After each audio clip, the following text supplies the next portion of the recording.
Hi guys, how's everyone doing? I am here with my two cute little foster kittens that are meowing away and are being so cute and so sweet and letting me hold them. Vanessa's going to be in here very, very soon.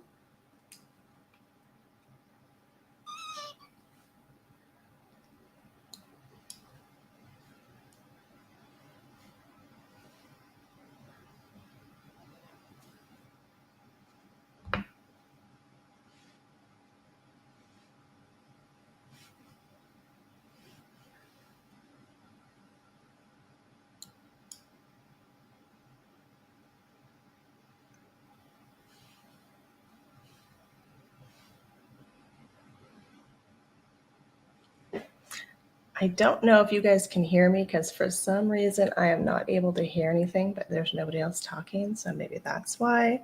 Hopefully that's why, because I just hear my kitties screaming. And they are the cutest, fussiest little nuggets that are about to go down for their nap, but I wanted for them to pop on in the beginning before Vanessa gets in, just to say hi to everybody and so they can see. It's been a busy week this week, and I got these little cuties on Tuesday, so they're brand new to us. And they're on a few different kinds of medicines right now, so they're not super happy with me, if you will. But they are the cutest, and it's two little nuggets, and they are super, super attached to each other. Oh, thank you for telling me you can hear me. It sounds so different when it's just me. I don't hear any background, so hopefully that's a good thing.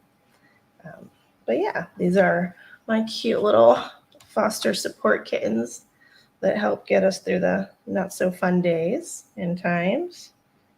And they are pretty scared. They were found kind of underweight and sickly. And this one kind of has missing fur a little bit near his eye. So, tell me about it. They're all getting cranky, but I did want them to say hi. I put their little Amazon foster wish list in there.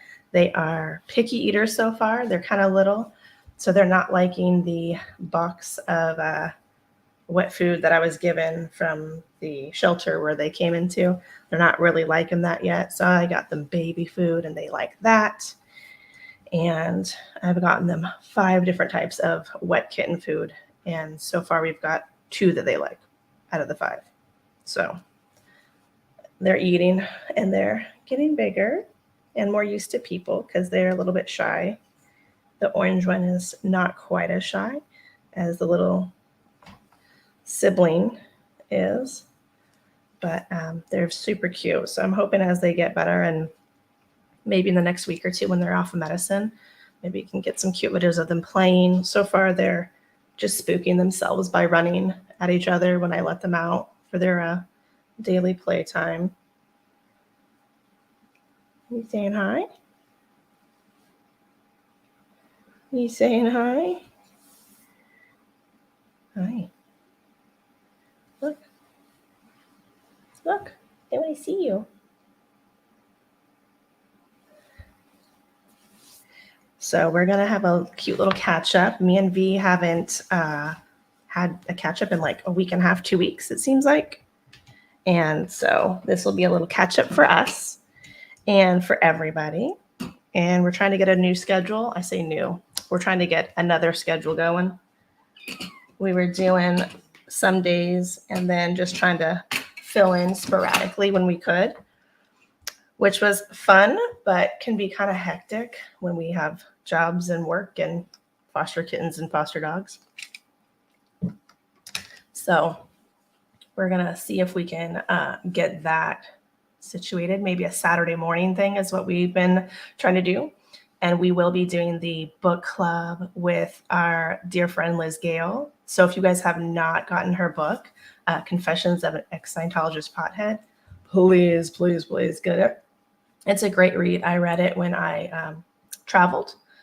I read it on the airplane. I had to fly to California for a memorial service for a friend that passed away.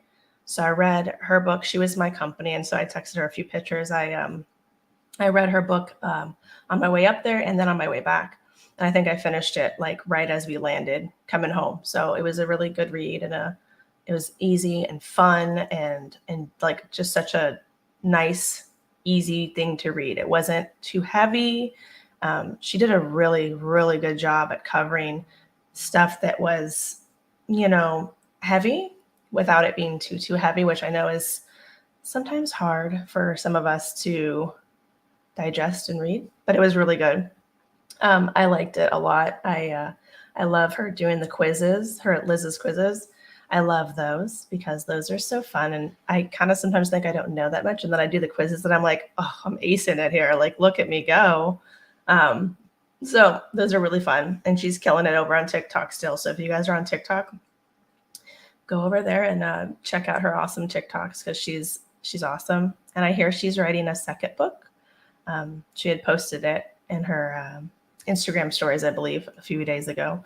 So I'm really excited to read Liz's new book whenever it comes out. I know she just started, so no pressure. But whenever it does come out, it'll be, I'm sure, really awesome. I really like how she talks and thinks about things and doesn't go too hardcore, because it's easy in the environment that we're from to see stuff so hardcore, whether it's for or against something. And so much of life is not black or white. It's not, one or the other. It's a lot of gray. It's a lot of nuance and what is healthy and what works for you. And some stuff is obviously just not good for most anybody. But, it's hard to tell people that because, if that's what they believe and that's their reality, and that's their reality. Many of us have families and friends that are still in that we can't talk to or secretly talk to, depending on who it is. And so that's always fun. So I'm going to show a few little hello. We have cute kitties, and I'm going to add in Vanessa. She's here. Hello. Oh, had a little growl to say hello, huh? We're late because there's a grumpy man on my lap. It has been, I don't know. Some mornings are like easy, and then some mornings are just a little bit more challenging. And I thought, what a perfect way to start the day, just with that. I want to see what you guys are doing though. Keep it up. I showed off my foster kittens because they are almost for nap time. So I'll just like there. Oh. What is their name? Regina and George or something like that. They were already named when I picked them up. So I'm like, from Mean Girls? That's what I thought. And I was like, is that what we're going for? One's a girl, one's a boy, is what we think, because they're kind of little. No, George and Gina, but I always say Regina in my head because I'm like, I thought Mean Girls too. Well, obviously Regina George. Obviously. My good friend, his alias, is Sauce Man. And if you know Sauce Man, you know Sauce Man. That's funny. And he has a tattoo that I drew of me and his wife as stick figures, because he was like, draw whatever you want and I'll get it. I love you ladies. You are my mean girls. And it says Mean Girls, and it's stick figures of me and her. Perfect. And it's on him forever. And I just appreciate that he sees us as people who shouldn't sit with anybody else, really. That's really all it is. We're not mean girls, but we shouldn't sit with, just anybody. We have to be selective because people are, wild out there. It's wild. It's a wild world. It's a lot of wildness. Yes. What's going on with you? Not much. Enjoying I guess it's technically the first day of fall. It doesn't feel like it yet, but we're gonna pretend like it is. And I can't wait for the fall weather, because that's like some of my favorite weather in October and November. So nice. So I'm excited for that. And giving these little kittens their meds. They're loving me so much. They have oral meds. When did you pick them up? Tuesday. Mm. It was like a sporadic, not planned. I saw like a little plea go out for like 2 sets of kittens, and I was like, we haven't had kittens in a while, and like, I was like, I asked my daughter, I'm like, should we get some kittens? And she's like, I'm not the adult here, and I'm like, Do you I'm think your never. daughter? I've met your daughter. She's not gonna say no. Oh, Mhm. I really quickly, you guys, I'm gonna put myself backstage and send a link to a very important special guest because I Oh, was rushing to get here just in case. yes. It's a girls type, ladies, women of the movement type morning, in my opinion. Just that, like, I don't know, we're catching up. Send a link out. Maybe one or two of our friends will stop by. Maybe another fellow degraded babette will Why stop not? in. I mean, you and I were like, The let's more the make this merrier. thing for community, right? And I was Right. like, we can't do that. That's like terrifying. I don't know anybody like out here in the real world. I The won't real even use world. the W word. Mm-hmm. Because I'm conscious of my vocabulary, even though it's easy for me to say the W word. It's easy to fall back into. Rolls off the tongue. I make conscious decisions, and it's a challenge in life. Yeah. But yeah, I don't know. I was feeling like just not great this morning, and I thought it would be good to also document that since we talk about great things all the time. Mhm. Like, I know you've been going through a lot. Yeah. And That's why I picked up the kittens. I needed a little bit of mood boost, to be honest. Yeah. It's been a lot. Yeah. This Good month morning, has been everybody. busy. Thank you for being here with us. I see all of you in the chat. I know, I was Josie just and gonna say. Joni and Liz and Corrine and Pup Groomer. You guys are really becoming regulars around here. Really appreciate it. So sweet. Look at all of these nice people It on a Saturday is. morning. Yeah, they're just And we chilling got our with us. Goldie in the chat. I had to show you off the saw her? foster kids. I had to show the foster kids because Okay, I'm gonna excuse myself real Goldie quick. loves kitties. Would you like to update them on maybe just why you came to Yeah. LA in the first place? And Yeah. We'll see you back in a minute or so.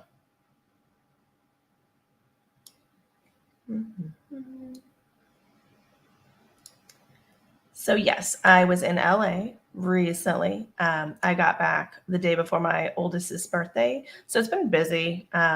I flew out for a memorial service for a friend that passed away, sadly, prematurely. So it's been kind of sad for me lately. It's been some heavy stuff. We still had fun when we were in LA though. We went there. I mean, I went there for not a fun reason, but my daughter did really want to come. And this is my third time going to LA in the last like year and a half, almost 2 years. I've gone every time because my friend wasn't doing well. So I went for a specific reason. And the second time I came back home and she was like, you don't ever take me. And I want to know, and I want to see LA and I want to see where you're from. And I was like, okay. So I made the mom decision. I was like, well, I mean, this is not going to be the most fun trip. It's going to be for a memorial service. If you're okay doing that, then yeah, you can come. You can see where I grew up and see some of my friends. And she got to meet Vanessa and see Vanessa's dogs, who she loves. She's obsessed with Vanessa's dog, Lexi, because she's obsessed with big dogs and like shepherds. And I don't know. So she's obsessed. So we got to go and have some fun, had some sad times, had some fun times. That such is life, right? The nuance of it all. And then we flew back and we got home the day before her birthday. So we had her birthday and that birthday party that following weekend with some friends. And then Tuesday I got these little foster kittens because I just thought, I've got an open cage and I could use some extra love from some cute kitties. And so I picked these little cuties up and they're underweight. They're little and they're underweight for sure. And they're still scared of people. So they're still scratching the bejesus out of me, but it's okay. So they're doing good, but just getting used to everybody and getting used to taking medicine every day, which is not the most fun thing. So we're just doing that. And so Vanessa's been super busy. I've been super busy. just different stuff, different time zones. And so we tried to get on a live last night. We thought it was going to work. And it just didn't. My husband's computer decided it needed to completely just die on me. So we tried last night, but our attempts were not great. So we're here today to do what we were already going to try to do anyway, was going to be a Saturday morning kind of check-in thing. And my daughter is now 15, someone had asked, and she's just turned 15. So I've got a 15-year-old and now a 14-year-old. So got teenagers. So we're in the thick of it over here. So they help out with the kittens sometimes. These guys are still in quarantine because they have some questionable stuff on their fur. Could be ringworm, could be mange. We don't know. So they're on meds. And once they finish their week of meds, I'll give them a sulfur bath, which really is gross, but it's useful. So then they'll do that. And then we can recheck them in 2 weeks when they go to get their shots. See if they have ringworm, or if anything pops off, or if everything goes away, and see if they need more meds, or if they can finish up and then like me a little bit. So we shall see. Until then, they're kind of hanging in their little crate, and they get lots of treats and loves. Hello. Hi. You know those mornings? I know you know because you're a foster mom. So sometimes with dogs. Hi, Alex. Thank you for coming. I think Liz is in here too. I saw Liz somewhere. Hi, Liz. So you know those mornings when like you're thinking, oh, I could do this. I could take a foster that really needs my help. I've done this 100 times, and like we've just really developed a penchant for really, really troublesome animals that have not been given a chance. It's true. Shoot, I'm quiet. Everybody's saying I'm quiet. I'm like, oh, it's you. I thought it was me. I felt. Oh, I thought it was me. It does sound more quiet than usual. I don't know what to do other than just speak directly right into the it. Microphone. Yeah, because you're so close too. Yeah, I'm like right up here. Well, let me know, Alex, if it keeps staying like that. Thank you. So anyway, you know those mornings when you're like, oh, I can do this. Like I've fostered a biter. Power through it. You know, had a dog that had cancer. I've had dogs that have been thrown acid on. Mm-hmm. I've had dogs who have really, really been abused. But this little Elvis Presley, sometimes he's taking the cake. Yeah, and it's totally fine. Like I got this, but it's also just, you know, like your daily hassles start to add up. So at work tonight, I know that I'm the only person on a shift that usually has a couple other people. And because I can do the work of 5 people, sometimes that happens. Right.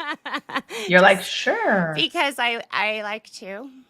And I like to, you know, just be useful and like spend my time doing things. And so I'm a trusted teammate. So I get, you know, sometimes in situations where I'm like, oh my, I have what a did lot I do to deal with. And I took that on. I said yes. And now I have also some dogs. I'm dog sitting just while their dad is doing this. He's been a long time tour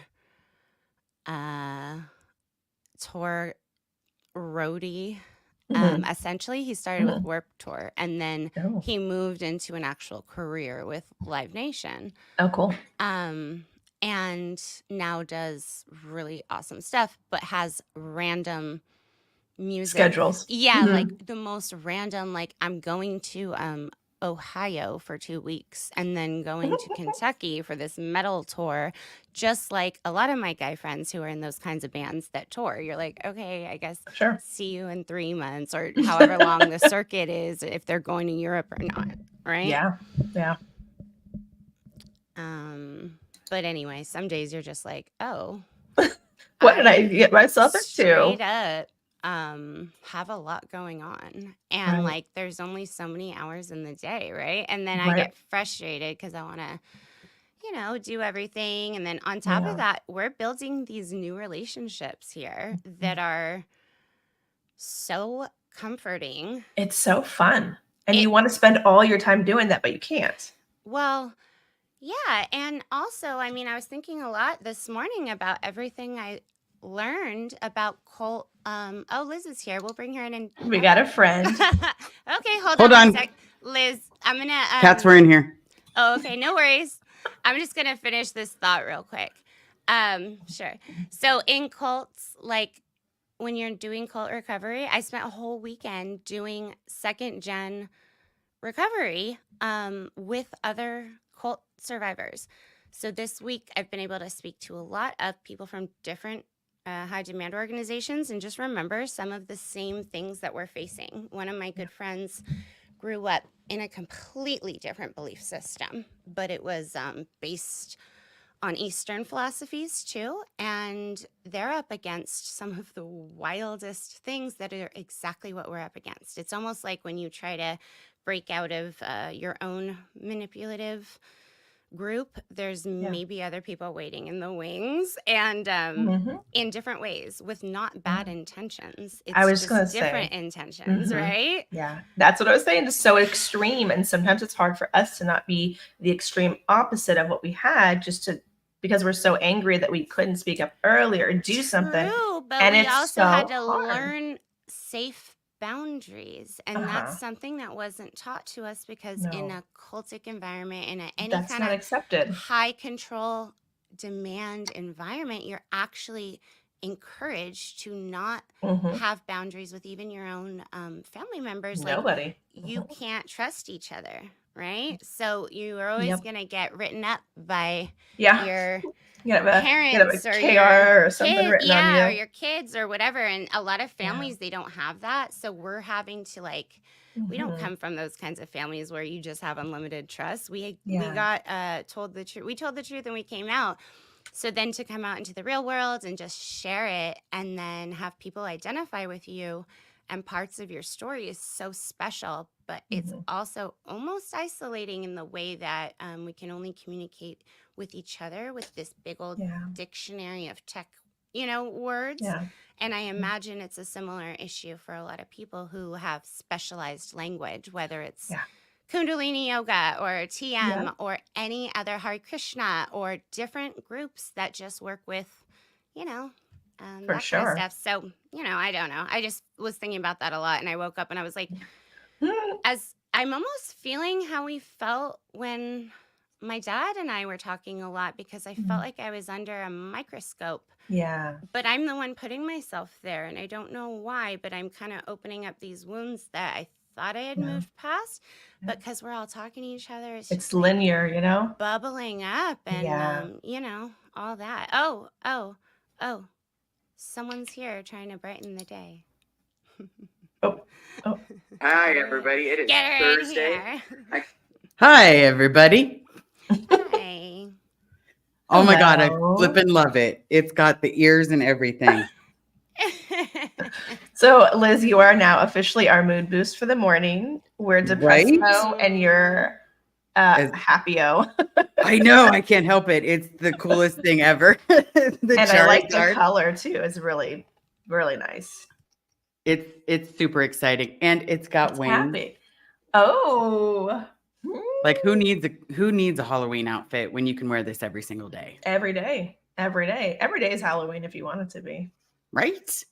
Do whatever Because you now I'm want. Charizard. I'm the most powerful thing out there. Arr! Damn right you are. Did you not hear Elvis's cute little growl as soon as Vanessa got on? Where'd He's the Elvis? cutest little growl. You're muted, Vanessa. Yeah, you're mute. It's not that cute this morning. It's more satanic than cute. Oh, but well, it's he just must have kinda- known. He must have known we were getting I'm together. loving him through it. No, it's literally he feels my vibes. I'm like kind of like I started off. Well, we are going to talk about something really exciting, and it has to do with music. We won't even talk about it yet. But I have a way of processing through music, and it'll start one way, and it's one way my dad and I always communicated. Even at the end, I could send him a music video and know that like he would get it. And I even had to like, it was just always coded music towards the end. You couldn't even hear the Scientology words, right? So I was like listening to all these, we're putting together playlists. So we're going to announce them as just fun collaborative things for us. I have one called Second Gen Emo Shit that I've been working on for a while. Elysia was like, let's make it, I know you've been playing songs to Osa in your backyard when they're out there watching you. And I have. I don't record it. I play songs like Rick Ross's Scientology. And I play Watch Out by Titty Boy, aka 2 Chainz. So, like this is how we deal with things. And I think we all should share that, right? Yeah. Absolutely. So that was like the idea. It's just I can't wait to hear it. Prolonged a little bit. It's a wavy process. Be ready to cry. Be ready to rage. I was going to say, right now, I think we have a lot of mainly rap on there, mainly for the OSA one. But I was like, there's so many funny, like things that we could put on there, like funny, like things that are just like I put. I'm going to check my settings. I've been watching you. I'm going to check my settings like Alex suggested. I'll be right back again. Okay. So yeah, we'll ask our lovely viewers here, what songs or song do you think we should put on our OSA playlist? Because we're open to adding to it. It's a newly made. We've been talking about this off and on for months, and I finally started to make it. And so we put some songs, but I know there's so many like funny innuendos that we could put in there. Like what would you think? Like, got any that just pop up? See, it just comes up when we're not thinking about it, and that's the problem. And then we're like, oh, we should have written that down. Okay, how many minutes are you? Okay, good. So there's a song called Fuck 2020. Oh, from TikTok. Yes, I love that song. Like it is my genre. Like every time Carrie wiggles to it, I'm like, Fuck 2020. It's true though. And that's literally when the world was falling apart. And I was like, I think I don't like Scientology, and I think I'm going to say something. Yeah. So it was like the deprogramming, the world was falling apart. And then my mom got terminally ill and passed away in 2021. So it was like, I was feeling that hardcore. So it was kind of perfect. I mean, not really. It was like a shitstorm, but it was the perfect song for the shitstorm we were all enduring. Right. And, the weirdest thing is like, so Vanessa can not come up with music, but she knows like any type of music that you need. She will pull it out of like, it's almost like she's got like this spare package of like genre music. Oh, this is what you need. And her music choice is amazing. And I'm like, why am I not musically inclined? Because I'm sitting here like, this is the best song ever. And she's like, you've never heard it? Oh, let me show you this one. And I'm like, oh my God, I've never heard that either. This is a good one. Tom Petty Won't Back Down.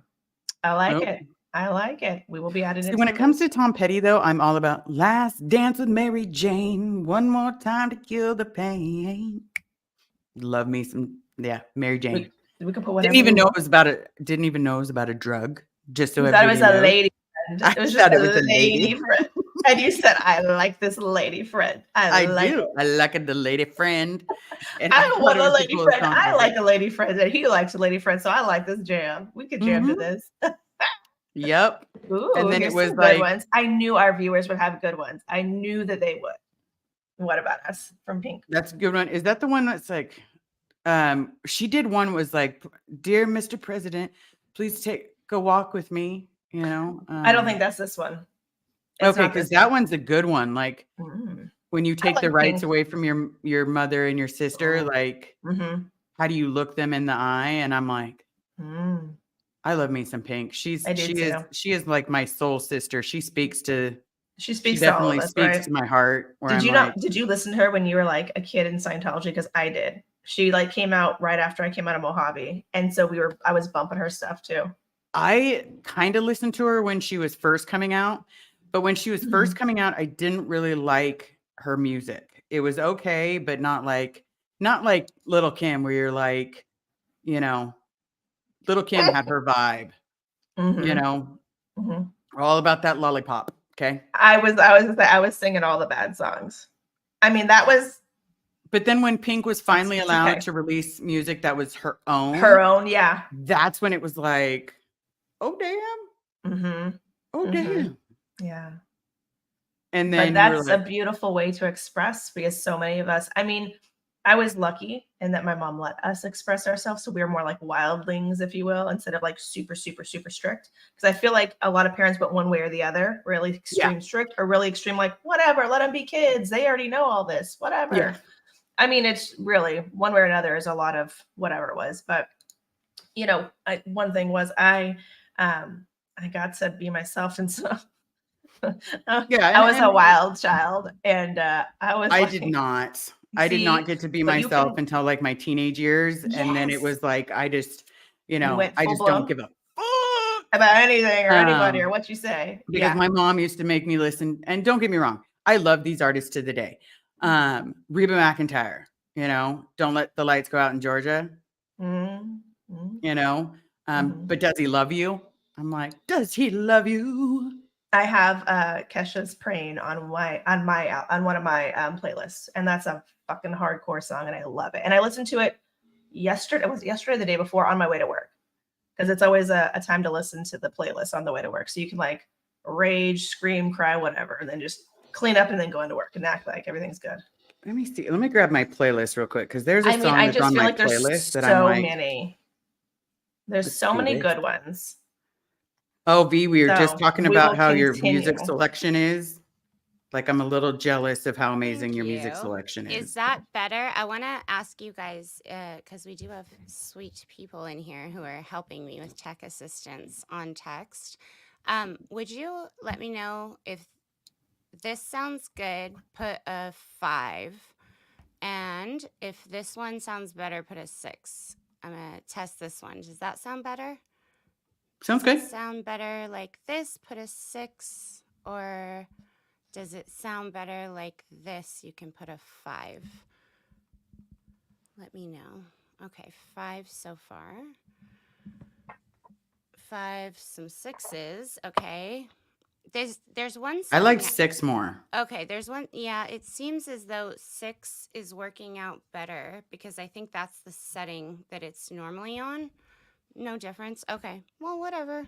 I don't know what the hell is going on around here, you guys. This is wild. Yeah. We're But- here showing up. We're trying. Yeah, whatever. It's like yesterday I got Okay. in I got a StreamYard song. and then the whole computer just shut off. And I was like, this is good. This is great. Big Papa. Notorious That's B.I.G. That's Do you an want to hear a interesting one. funny? Do you want to hear a Well, funny you guys, story? hold on. Can I heard We everything will you be were saying adding so really many. quickly. I just wanted to add to the conversation. I have the most weirdest way I remember life, and it's through songs. So I would be a very, very good soundtracker for a movie, like for every movie of every life. And I've typically ended up with music makers who have tended to decide that I'm their muse. And that has been very fun, but I don't make music myself. I love music so much. I love records. I love this, like, genres. I love learning everything about music because it tells us about our own culture. Like, the story of rock and roll is the story of rebellion. It's rebellion, And yeah. Elvis freaking Presley was, the king of at least mainstream rock and roll. It's up for debate if he was, because he got a lot of influence from a lot of really incredible. I was gonna say I'm on the other side where I'm like, you just jacked that stuff. So I'm just using that as like a Mhm. mainstream term, but we know that there was so much influence that came into the rebellion, and it was really about rebelling against the cheesy pop that was on the radio. It was like doo-wop music, and they I love doo-wop. I mean, so do I, but it's like, you've seen Crybaby with the squares and the drapes. It was really that moment in history when rock and roll started on mainstream television, because Elvis Presley was so attractive, but he shook his hips, right? So he was like, I don't care. And he had black friends, and he sang in the choir, and he brought that soul to the people who needed it, the teenagers. And we're always in that constant rebellion against whatever it is. And it's kind of really fun for us to be able to share these playlists with you. I do have a very personal curated one for like second gen, very, hits the nail on the head, not like just anything. It's, I have 8,000 playlists, you guys. Come on. I know. I know. It depends on the mood, and then right? It's not like we just throw something in the hat, but I do take trusted advice. And I was talking to somebody earlier this morning, actually, who you all had on the screen, Blow Drill, who's in the chat, who not a lot of people know who that is, but is somebody who I've actually known a long time, and I really respect their opinions. They were in situations that are like, a lot of people just don't even know that facet of that part of Scientology. And it has to do with a lot of stuff that Liz talks about with her mom and income and those kind of high security situations that if you're just not part of that specific part of the branch, it's almost, you just don't get to see as much bad shit. So we really have to trust each other in this. And it's really always nice to talk to people who get it and they're watching from the outside, and you don't even know that they're watching from the outside, but they're seeing what's happening. And they're saying, keep going, you're doing the right thing, you're speaking up, you're actually making me want to speak up.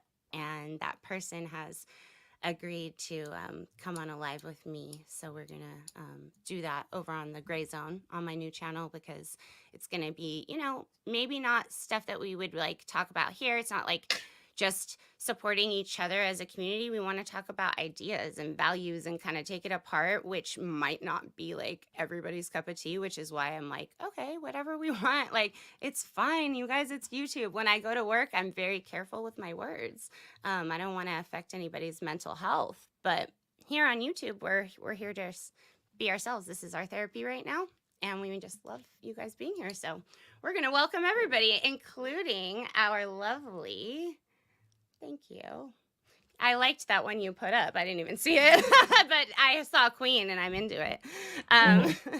But we will rock you. Yeah, we're going to be setting that up real soon. And I think just that person was sending me some songs this morning. It just made me realize, like, man, we're all so similar, in our recoveries and our different chemistries just make us respond different way. So what we had to learn about cult recovery was about learning healthy boundaries, about learning not to get ourselves in situations where we're going to be taken advantage of or ever harmed that deeply ever again, where we want to hurt ourselves and we just want to drop the body, right? So when we open up to new people, it can be really scary, and you have to like go really slow sometimes and watch people's actions. So it's really nice to have known people for a long time and know that they're watching us here and supporting us. Yep. See, now I gotta go look up L. Ron Hubbard, the Jigglypuff, because that's What also is a that? Pokemon. Is that, I put that for you, Liz. I literally just put that up for you because I was like, I feel like this is for Liz and Hubbard. Yeah. Speaking That's the straight. Pokemon. Jigglypuff, that is the Pokemon. It is a pink little tiny squish ball. It's a Pokemon. And it's got some great powers when you're going against the game. I love your love of Pokemon. It really is so cute. And you also love everything just magic, which is very sweet. Yeah, there's, but I'm also for, it's weird because I was talking to someone today and it made me realize that I'm not good at receiving love, but I'm great at giving it. If someone needs a shoulder to cry on, if someone needs to be there for me, and then it's hard for me to really feel the love from people because I just didn't get it. Like, I didn't get that growing up. But then at the same time, you've become my sister, and I just love saying that word now. Elysia, you've done amazingly. Like, this whole started with you and I instant messaging, and now I've got a YouTube and I've got 3,000 watch hours. So that hit this morning. So of course I had to message V and be like, So oh my proud. God, I got my 3,000 hours. But I'm not quite at the 1,000 followers yet. It's like I'm 200 away or 202. Well, everybody go subscribe if you're not already and you're watching. I know. And then every live close. I sit there and I'm like, you know what? Who can I help out today? Don't forget to subscribe to, V Boop And don't forget to describe. Don't forget to subscribe to Children of Scientology. And it's like, I realized that you guys have opened me up to a whole new world of care and compassion, where it's, the best way I can explain it is it's, you two opened me up to a whole new world. Like, I'm not going to start singing it, I promise, but I want to. And No, it's okay. I didn't even put makeup on. I was like, I'm going to work. Like, I have to literally not look cute at work, or people are going to, it depends on the client cycle. I don't want anybody thinking I'm putting makeup on for them. If they're like a client of mine, I'm very like, so you make me cry, go right ahead. I'm going to be fine today. Okay. Okay. Today, yes. Yes, today, not I've been yesterday. Because crying all yesterday you morning. were I on don't know. point. Like, I'm raw. I've been crying all morning. I'm just like, please Yeah. forgive my red eyes, you guys. I want to hear it. but it also struck me that it's one of those things where it's like, I used to crave having a sister or a family member, someone that could know what I'd been through and that I could vent to, because you'd see it on the Brady Bunch and you'd see it on all these shows. And each and every one of us have this connection. And Vaboop, I don't know what I would do without the connection you and I have, because realistically, it's when I feel weak, you help me feel powerful. So and it's nice to have someone out there like that. So please, everybody, subscribe And to vice Vaboop. versa. I mean, I think the hardest part is just that we're all recovering from different things and different layers and different parts of our stories and different ideas about what helps us, different beliefs. And it's like we're all just comforting each other, Mhm. There's no clinical team to consult here. We're consulting each other, which is so beautiful. Yeah. And I love it. And we have to be very gentle with each other and boost each other up as much as we can. Yeah, exactly. But then also I worry, I feel sometimes, because I can be a rock for you, that like, when I'm about to burst, I almost don't want to call you as a first instinct because I don't want to cry and then like freak you out, right? Because it's like your stability, but then I do it and I've been doing that and you're fine with it, right? You don't like freak out. You don't, I mean, you kind of did freak out that day of your first live with Aaron. Remember, I called you crying and I was like, this is a lot. I'm at the police station. I'm like having a hard time explaining myself. And they think I'm lying. Yeah. Because of fair game. And for me, the freak out was more along the lines of, how do I get down there to help my friend? Like, what do I need to do to help my friend? Like, this is bullshit. I don't want to go live. Screw this. Like, you did it. I did, but at the same time, that's what was crossing my mind, is how can I help fix this? Because you mean the world to me. So the idea that you were breaking down was like, okay, this is not okay. Who do I need to throat punch? I'm throwing the Cariati at everybody. Like, don't mess with this Vaboop. is a live example of how we're not used to like real compassion, because it's just at the surface when everybody says things like this to us and they mean it, like, and you really believe that they mean it. It's a moment where you lose control, and I think that's why people don't want to do it, right? And you guys have all seen Aaron break down at the spare drop of a hat, and it's always the most interesting things, and that's why he's confessed he's not the best at taking compliments, because we just kind of like, it feels really weird. Yeah, they're awkward. They're, when people send messages of care and compassion, it's like, it's almost like you're waiting for the underlying truth.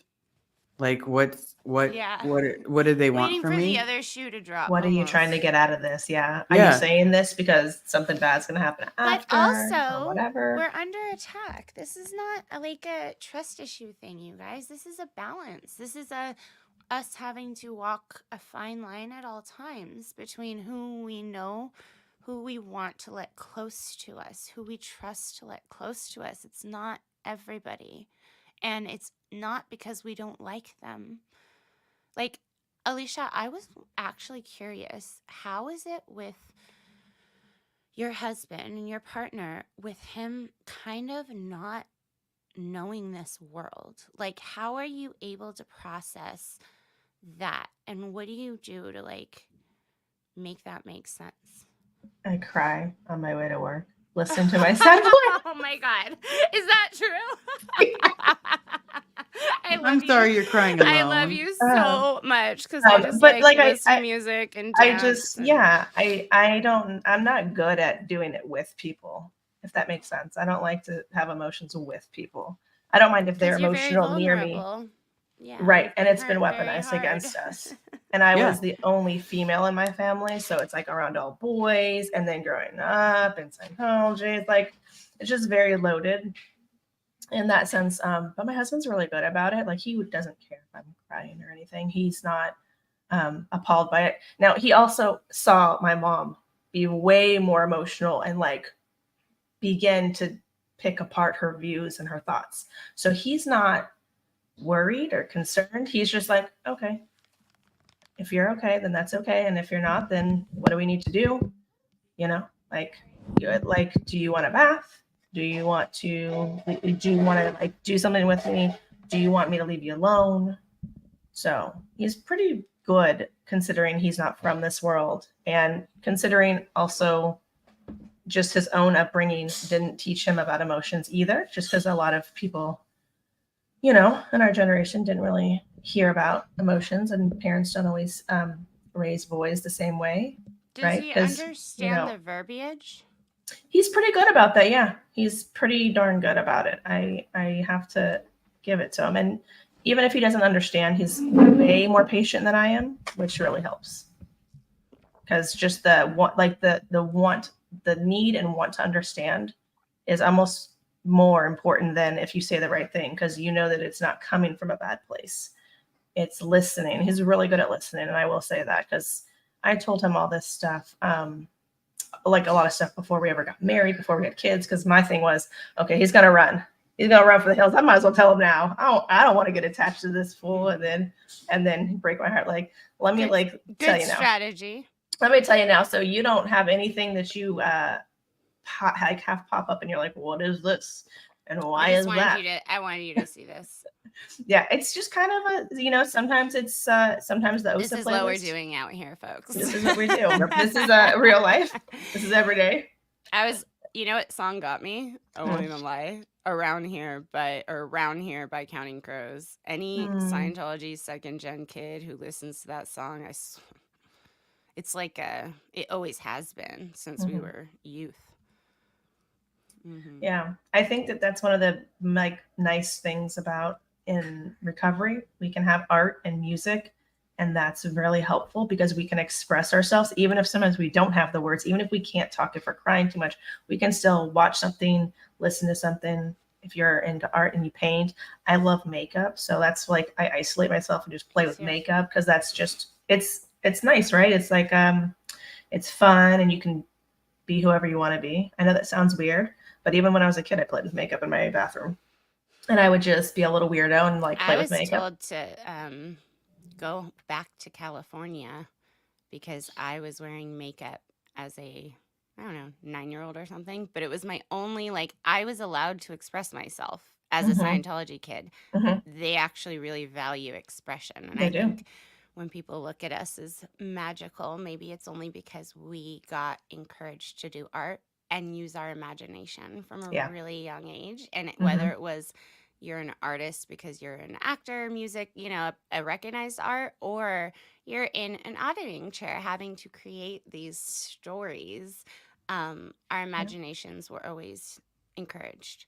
Yeah. And that's something really important and cool about us, I do think. Yeah.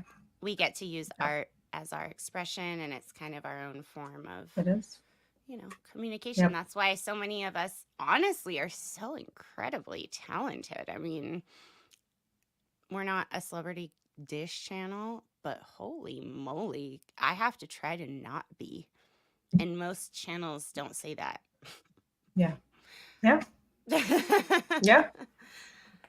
That's true.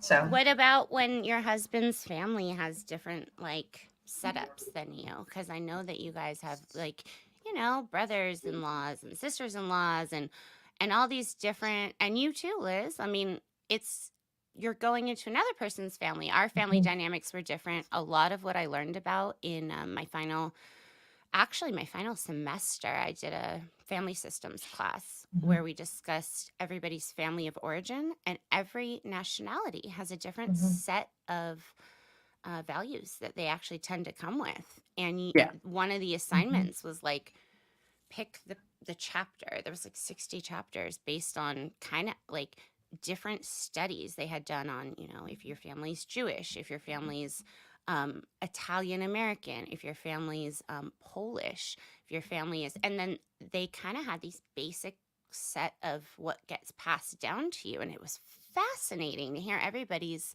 tales of what they identified with, and then break down how they still saw themselves like that or not. Like which values are from your family of origin, and which, when you run up against them, maybe aren't even serving you. Yeah. So using cognitive behavioral therapy, watching our thoughts and being like, is that true? Or is that just like my own dogma? It's fascinating because it's not just Scientology. It's no, it's everything. whatever, It's everybody. Have you guys run into different situations like that in your relationships? Yeah.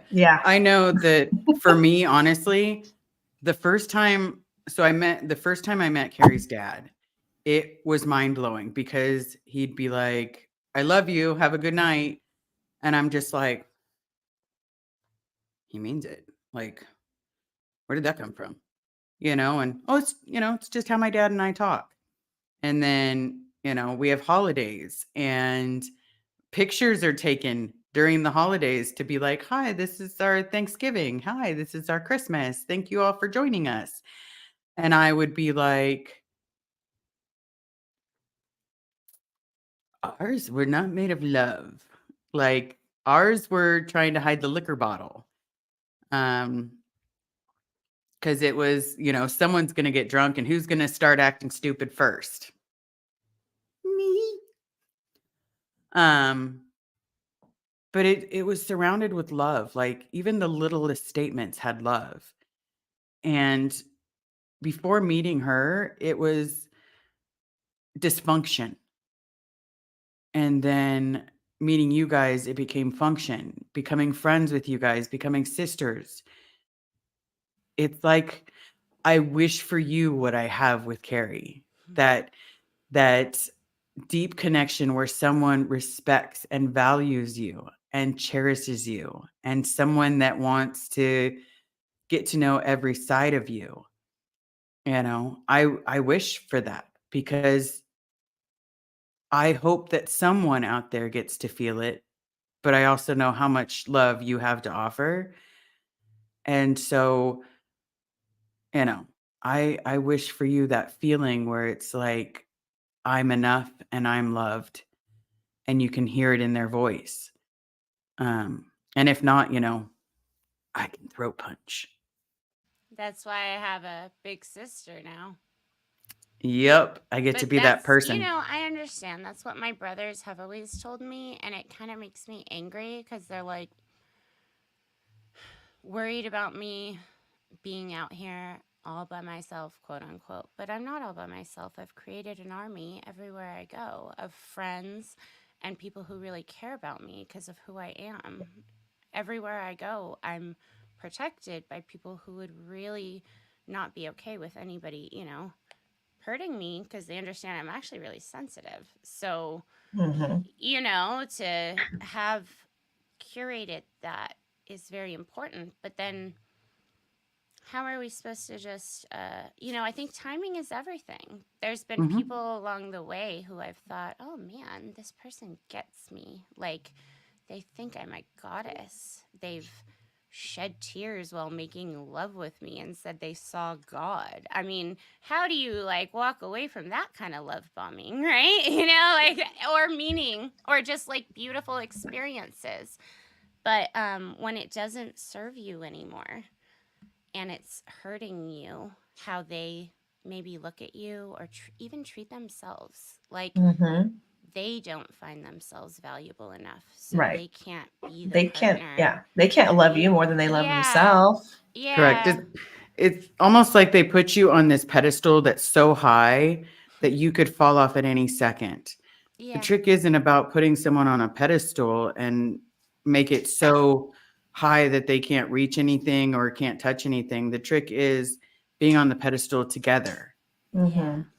Yeah. And while you're being on the pedestal, if you need to help someone down, you guys help each other down. Yeah. Mhm. And it's not, and again, it's, I'm always going to fall back to that. A partnership is not 50-50. A partnership is Ebbs and 100% flows. each, like each person's putting their 100% Well, in. but I think the exact point of that is that both people have Both to love show up. themselves Yeah. enough Mhm. and be enough, honestly, stabilized. Like at work, we have people who Mhm. come in who are stable and who are not. And we try to help them get stable. And sometimes it's as simple as developing a daily routine. They're actually brilliant. They have careers in technology and these incredible things, but they're not feeding themselves. It's almost Mhm. too simple. And It then would they end up, it's like these little self care things that we had to self-care teach is ourselves. not something we were taught or Yeah, shown it ever. was not Ever. a, That's one of the worst things on our totem pole. I mean, for me, that's what I didn't see my mom take care of herself. She gave to her kids endlessly, but like, you know, Yeah, I and didn't see everybody the grew up, giving to the kids you know. endlessly. Oh, Well, but you know what you you did had see? different, You know yeah. what you did see? Self-sacrifice, Yeah. nonstop. And that's has nothing to do with where you're putting it. Yeah. It has to do with what you're willing to do What, yeah. for what you believe in. Mhm. And if both, parties have a different, so my mother, my father believe in this. Alicia's father Yeah. believes in this. Your dad, apparently, I don't think he does anymore. I I think don't think he tried to does either. I escape. think he's Mhm. awake That's the and difference. they're holding him. Right? Yeah. But the thing is that what someone believes is always up to them.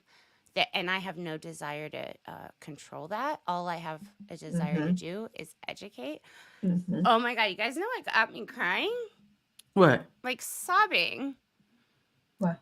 I hadn't watched the graduation speech that since in person. And my graduation was so freaking emotional because it was during Los Angeles City College. My graduation was supposed to be in 2020. I was in a really hard stats class, which I don't know if anyone's ever done real math statistics. I'm Yeah, sure it's a not lot fun. of people in the audience have, to be honest. We don't do that kind of stuff. We do fake stats and we do like condition formulas. So every time people would be like, "Oh, you know stats? You're smart." I'd be like, "Yeah." And I had no idea what I was talking about because I just found a piece of scratch paper from my class and it's literally like Einstein fucking equations. It's ridiculous. Like, unless your brain is really trained on that and you're doing it every day, it's easy to fall away from like your formulas. And anybody who's done that class knows that. But man, it structured my brain to be able to work in a way of evidence, slopes, percentages, and statistics. And that is something that was so freaking hard. But I made it through. I graduated, and then the pandemic happened. And we did not get to have a real graduation. We didn't walk the stage, we did it online. And during that time, there was a lot of really cool messages that came to us in our virtual graduation. It wasn't the same, but it was something. Like I had always dreamed of walking the stage, but it didn't happen. And oh well. I didn't even think I'd get a college degree. I thought that was something that had nothing to do with me. I thought I just missed my experience and that was that. Like, bye. And I had a really, really awesome history professor with a PhD sit me down and say, "You are brilliant and you deserve to get yourself a professional degree." And I don't mean a bachelor's, I mean a PhD. And he meant it. And I respect him so much. And to hear someone who believes in you, who you respect, is everything. And that's what I try to convey in everything that I talk to with you guys, because I do believe that. I really do. I believe you guys are freaking incredible and so resilient and strong. And sometimes it takes like someone else saying it, I don't know, to just believe it. And so when that man told me that, I kind of changed my path and I decided, okay, I'm going to transfer and I'm going to continue going to Cal State Long Beach. I'm going to make this happen. I don't want to do all these GE courses. Like, why do I want to learn, geography? This is horrible. But I got to choose the geography class I wanted, and it turned out to be about earth conservation. And I needed to know that stuff. I didn't know that. I wasn't taught it in Scientology. Nothing. It's just a prison planet. Why would we talk about which countries are the happiest per capita based on their resources and their systems? They don't use capitalism. They don't use a lot of things. They don't use socialism. They don't use the Nazi system. They use a lot of really cool ways of making people happy with nature and art and funding programs that bring community together. And if I didn't know those things, I wouldn't know them, but I had to take that class, right? So him saying that to me was a really beautiful guiding message. And then I went through and finished my degree. It took me 4 years to get the AA because I was working full time, just doing night classes. And then I finished my degree in 2 years, right on target, because there's I think you get 7 years in the California grant system. Los Angeles, thank God, is really, really into helping our education. And will, if you just walk in, go encourage you and give you snacks. Like I was on a program where I could get free snacks before class, and they would send me my books and gave me a gown because I couldn't afford it. And guess what? I'm like a Scientology kid who shouldn't be struggling, but I am. And I associate just one of the people on the campus, and there's a lot of homeless people who go to classes there. There's a lot of people who take classes so they can use the bathrooms on breaks. And there's a lot of people who take classes so that they can be eligible for food stamps or cheaper bus tickets.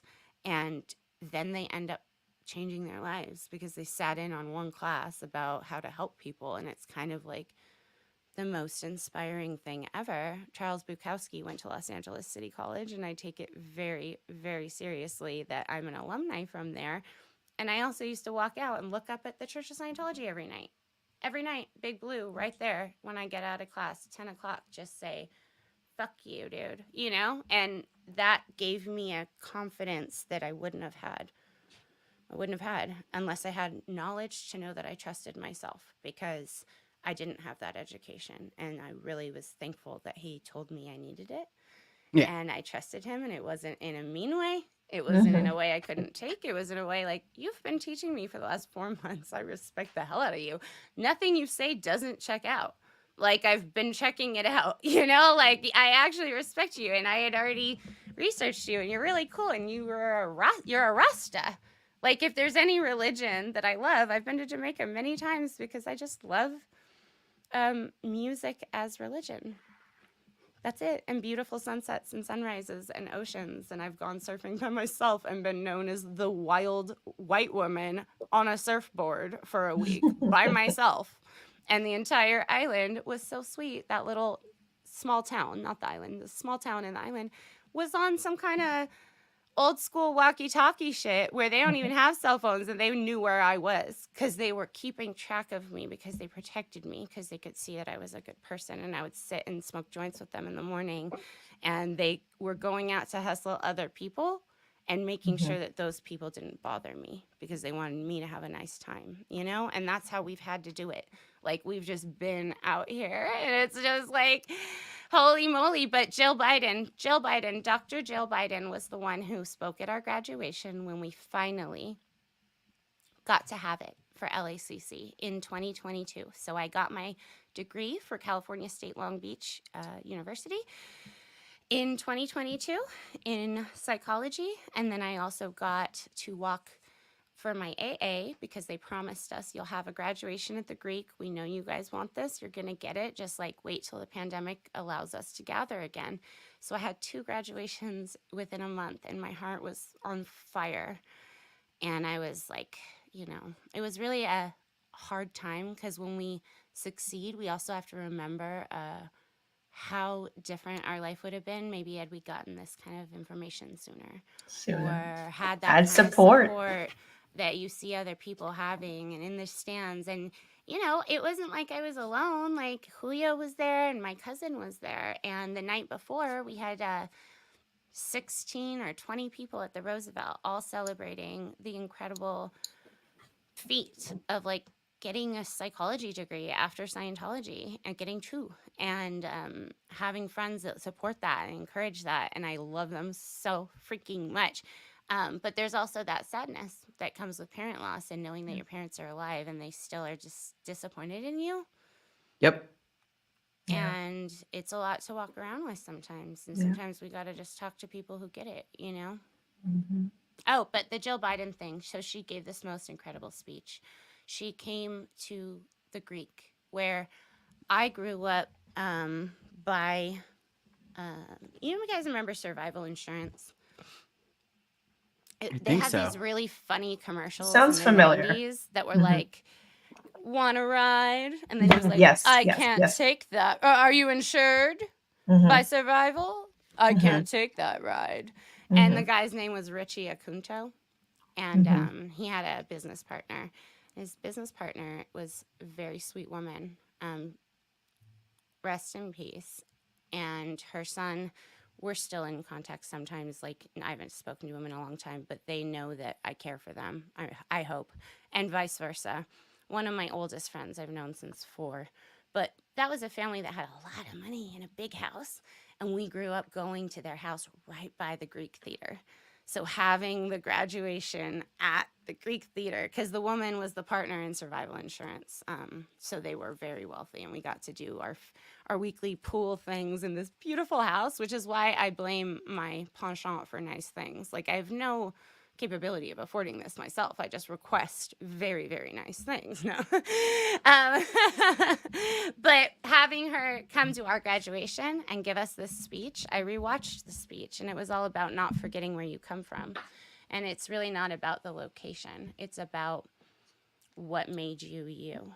And it's a 15-minute speech that the LA Times wrote a article about. And it was, I was at the Greek theater, and the environment, I grew up right there in hiking those hills, and as a little kid breaking into the Greek, and then got to have that moment of just being proud of myself. And my mom didn't come, but Dr. Jill Biden did, and she's a community college professor herself, and a really fucking incredible example of a woman who is working in the White House and is an educator. And the whole thing was about education. So it was just really inspiring. And like, don't forget where you came from in the regards of your power is to educate others now that kind of better. Like, if you were having a struggle and now you've learned how to cope in a healthier manner and not hurt yourself or others, like, that's where you come from now, share that. And it was just Turn so your pain into inspiring. purpose. Yeah. So inspiring. I remember for me in college, it was the first time I was doing a European history class. Mm-hmm. And they were talking about the Berlin Wall, and so much of me wanted to stand up and be like, it's good Scientology. Stop. And Wait, hold on. I really did. No. I get that, but please tell them why you think that. Please. Why does Scientology have to do with the Berlin Wall? Please elaborate. Because my mom and a lot of other people were constantly saying how Scientology is helping. We brought down the Berlin Wall. We are bringing peace. And then all of a sudden I'm sitting here in this class and they're like, okay, so how the Berlin Wall came down. And I'm like, that's not true. That's not true. And then all of a sudden my history teacher pulls me aside and he's like, I need to know why you think that that's not true. And I'm all, well, because I grew up in Scientology, and it's because Scientology that the Berlin Wall came. And he's like, I need you to read these 5 articles. And nothing against what you believe in, but This is us. We have the worst history stories. I'm sorry. Yeah. A science fiction writer taught us history, and we have really had to unlearn it. And some people have not. I mean, it's just like not even. Why would you think that that's something you even need to learn unless you're in a class? Yeah. So I read the articles, found out why it actually came down. And then all of a sudden I'm like, well, what else is not true? And then because I tried to tell my mom, that turned into a whole fiasco. And so it was more just learn what I can, and I focused on microbiology, you know, so I was a nerd. Like I went the whole genome route. But And that's why we get along so well, because I when we love it. talk, you're like, I'm gonna nerd out about this, and I'm like, good, we're nerds. Do it. Like, we need to make lists, we We need love to it. categorize, because we think like scientists, and I didn't know what that meant until I learned the scientific method in my first semester. Nobody had taught us the scientific method. And No. once you understand the scientific method, you're not just like listening to anybody who says anything. You No, actually understand how to like seek supportive evidence, and you also understand science always says nothing will be 100%, because nobody knows that. Yeah, Nobody knows my that. favorite reasoning for that is most science is a hypothesis. It's an exaggerated example of something. So is there proof behind some of it? Yes. Is there proof behind all of it? No. Like the Darwin theory. I loved anthropology. I don't care what anybody says. His is closer than anybody else. And it's, yeah, let's not even, but either which way. Sorry. Yeah, but no, the only reason, okay, when you say that, I hear you and I agree, right? Like, and we know these are heavy things to talk about. Not everybody, it's not always going to go well, right? Like when you start talking about Darwinism and all these things, it's a really heavy topic. We can't just sit here and expect people to not have thoughts about it, right? But at the same time, the experience that I get when you say that might be different than other people. What I get is a flash of a propaganda video that was shown to us saying, men are not animal. Man is not an animal. And then Freud, and then Darwin, and then all these people who had theories that they make into law, or like some kind of law that wasn't a law, it was theories, or maybe it was in the 60s, not now. Theories are great. We can have all the theories, we can believe whatever we want. That's our right. That's freedom. But to not be able to have access to that is really, really upsetting. To not be encouraged to get higher education, to see someone and say, you are so theta, you are a big being, and you need to join this team of big beings and save the planet with us, because there's no greater gain. You know, there's no bigger game that you could play other than playing this game with us of clearing the planet. And it's intoxicating to believe that you'd be with a group of people who would be the only people doing anything about anything. And it's really false. Completely false. And the people who actually do things are out there breaking their back every day. Paramedics and doctors and people who are really dealing with scientists, people that are sick people learning, who they're really trying to help, and they're taking on these traumas for not a lot of money. Yeah. Because they want to, right? So it's kind of that we signed those, at least Liz and I signed on the dotted line at one point for a billion years. Yep. I agreed to forfeit my own personal autonomy for a billion years to serve a greater, higher purpose. And I will never do that for anybody again other than myself. But having two people who do that, like two people together who kind of like know that they're in charge of their ship, like you and Carrie when I see it, or Alicia, you and Dave, like you guys are so compatible in the way that even if maybe you don't speak this exact same language, we have our own outlet here because it's a very specific group, right? Where we kind of speak a language and we can talk and we have this little support system.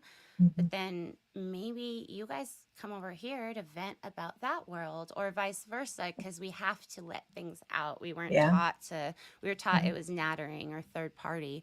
And it's really not the case. We can't just keep things to ourselves. We have to bottling up talk emotions about it. And and maybe it's actually better to have people who don't have the same distortions that we do in this X community sometimes, because sometimes we just trigger each other just like nonstop, and that's evidenced by street fights with second gens in Hollywood. If anybody's ever been out with us, we have the most fun and we fight like brother and sister. It's actually hilarious. Yes, it is.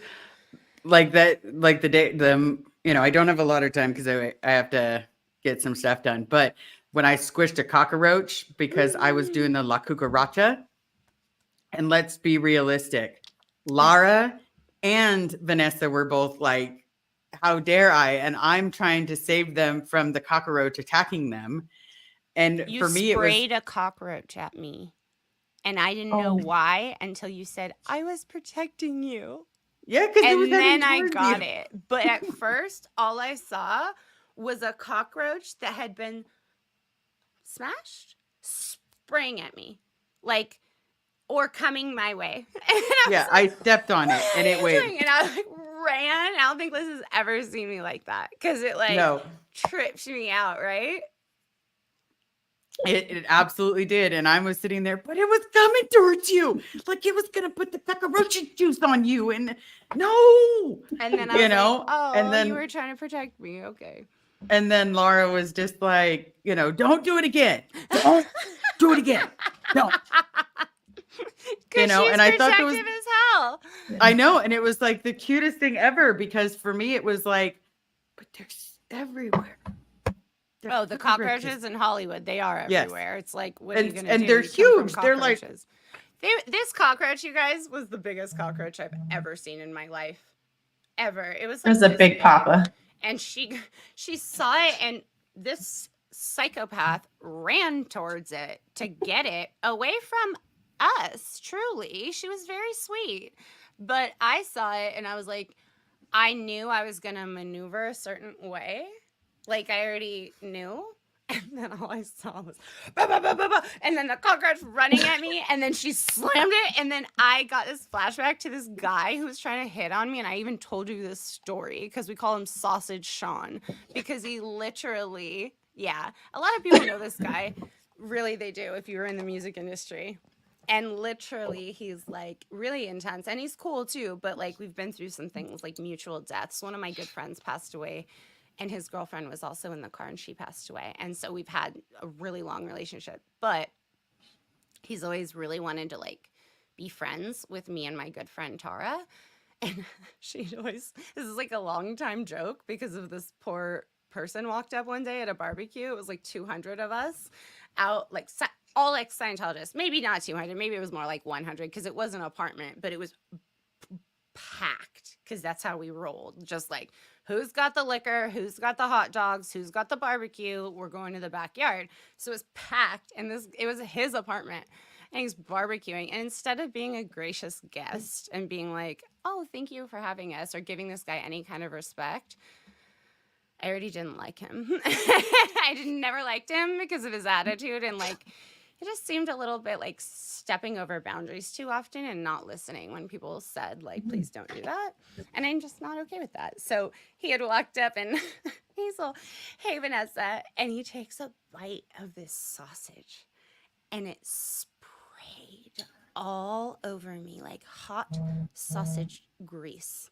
And I had just gotten all ready for the night. And I was like, oh my God. And like his face, like he probably is traumatized, and I still call him Sausage Sean because Tara was like, oh my God, you just made that poor man, like his whole life just came crumbling down because of your response right now, because he sprayed it at you just like the cockroach sprayed at me, and I could not hold it in. He got hot grease all over me because he was an idiot. Like, and I was like I'm trying to envision this hot dog. Like, did he have it and it was pointed at you? Yeah, and he just like he was just being careless, you know, like he was like 20 something and drunk, and we're like drinking 40s in a backyard. Like, no, I get it. Oh, but oldie Otis time. It totally rubbed me the wrong way, and I will forgive him. I still call him Sausage Sean, but I actually use his last name, and I only say it to people who know why, because it was like, you know what it was? It was a violation of boundary space. I was like, I'm just talking to you and you're spraying hot grease splooge hot dog at me. And I like how you call it spooge.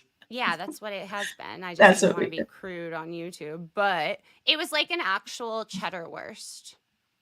You know, those cheddar super sausages? Greasy. That's super greasy because like then you have the grease cheese. from the hot dog and the cheese Grease from the mixed. cheese. Oh gosh. This poor guy. I've seen him backstage. 40 times since then. And every time I'm like, hey, like I'm just mean because I felt like in that moment I did not consent to have hot grease all over my face, and like he was punking me. I think I was just embarrassed almost that I was gonna look stupid, right? Like I had grease on me or something. But I didn't like it. I thought he was trying to punk me or something, but he wasn't. He was just getting a gross hot dog all over me. Yeah. Just like you. That was why I was like, what are you doing? And then I realized, oh, you're protecting me. But I thought you were trying to like get it to run towards me. I got scared for a second. No, I was all about like, man, don't make me bust out the cucaracha dance. La cucaracha, the cucaracha. I'm gonna smash you all. Na na na na. Dude, Yeah. Sausage gate, I call it. Let's call this sausage gate. So true. And Nice. when Tara comes on, because she says she'll come on too.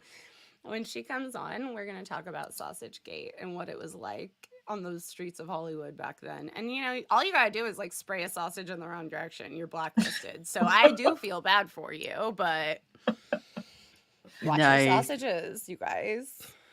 Well, I do hate to cut this short. I've got building to do. Got to work on a roof. You're so cute in that Pokemon thing. I know, I gotta change it. Here, let me show this view real quick so we could see your outfit. Hold on. We got to put the hood back on.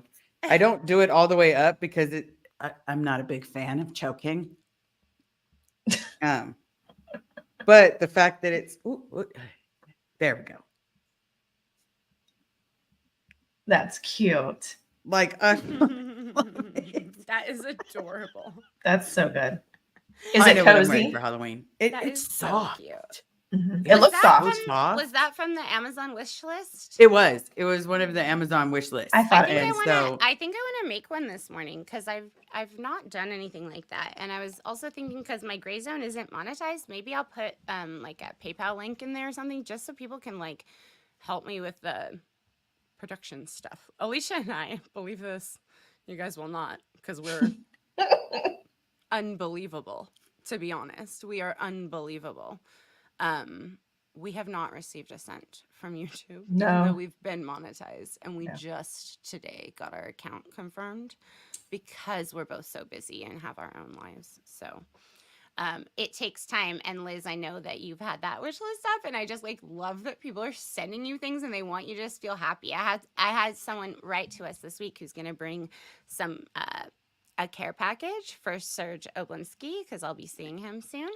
And I gave them an address and, you know, you could drop it off here. And they were like, oh, well, I'm bringing you something, Vanessa, too. And it's best eaten warm. And I was like, what is this? Like, it just kind of gives you a little pep in your step when you feel like there's a little surprise or fun. As long as it's not a cheesy sausage, you're good. Right. True.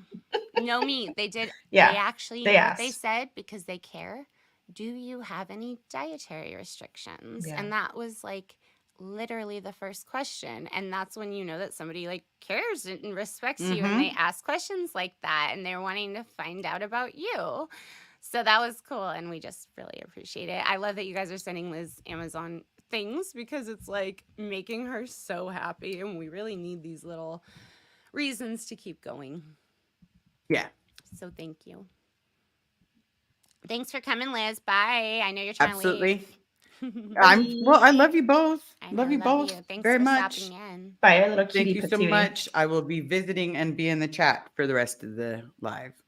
Okay. She's already in the chat, it turns out, you guys. She's over there texting instead of even She's talking Houdini. live. She's everywhere.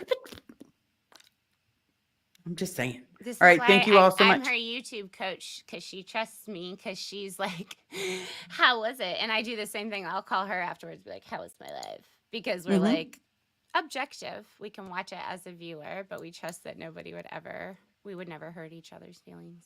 Nope. Yeah. Ever. Never, ever. All right. Toodaloo, ladies. Don't forget to tip your Bye. waiter or waitress and be nice to everybody in the chat. Have a fun Saturday, Liz. I'll call you later. Enjoy your weekend. too. Oh, So cutie.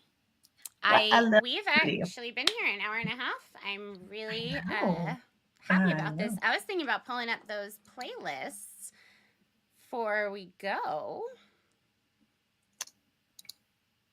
This was one I was going to put up, but we were talking. It's in there. I was to say I have, there's at least one song. There's No I put Case the Game. song No Case Game. That's what I put. Okay, that's what On I put on OSA. I think so. Oh, I put it on the email one because I I think want to it's do on my OSA healing. as like A hype. yeah, a hype, and Because then so far that's what it is. emo as There's quite a few songs from the Mars Volta actually that are absolutely incredible. Go check them out. Yeah, we really support art healing, and that man sure loves his wife. Yeah, it's really, really inspiring. I would say that's a really beautiful. Yeah, beautiful and to it's see. someone who was I was listening to on my car when I rode up to that Hollywood sausage party. The sausage party. And right down the street, I mean, they have songs about Franklin Avenue, and that was what they're talking about now. And trauma is a really nice inspiration for art. So yeah, it's a good outlet. Art is a good outlet for us. Yeah. So, how are you feeling today, E? I'm ready good. To hit the day? I think so. My son came and dropped off fries.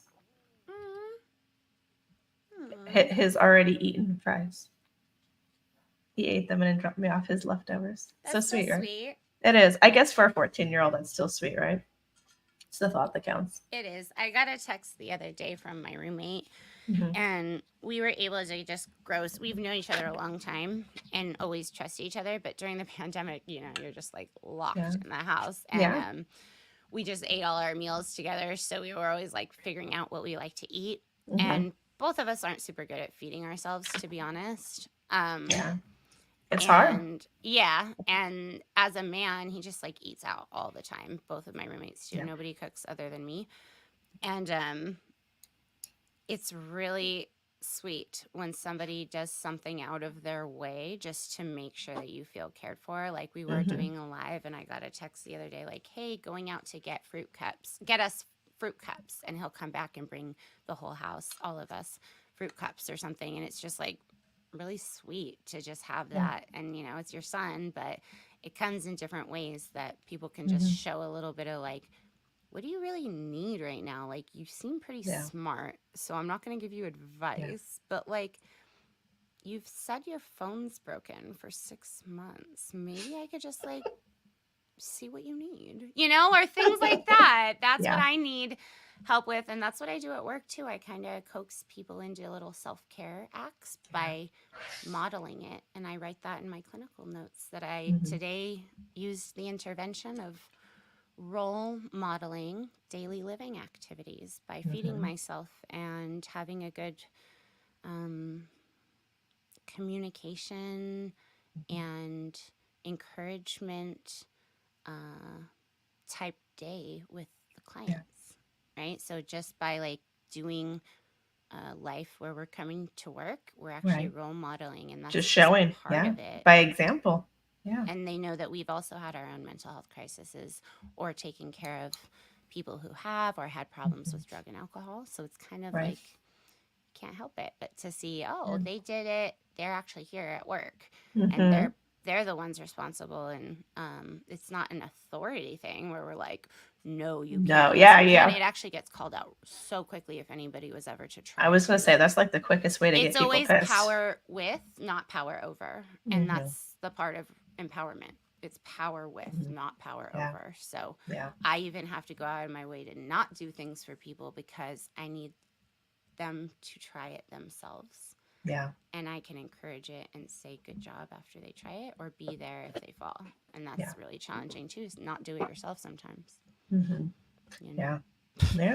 Just be like, okay, I'll do it. Let me just do it. That's something that parents do with little kids a lot too, right? I don't want to wait. They take too long. And I would always be like, no, they have to learn. Patience. Yeah. It's hard, but it's so necessary. As being a mom, though, you just develop. I mean, somewhat. I guess somewhat, but I'm not the most patient person in general, besides the mom stuff, right? Because that's like something that I feel like is like you have to be patient with, because they don't just know stuff. If you've never shown them or they've never done it, gotta, do it with them or show them or hold their hand through it. Them, and that's why you're doing it like that. Yeah. You're forcing yourself because you love them so much, but it's not always easy to have that patience. No.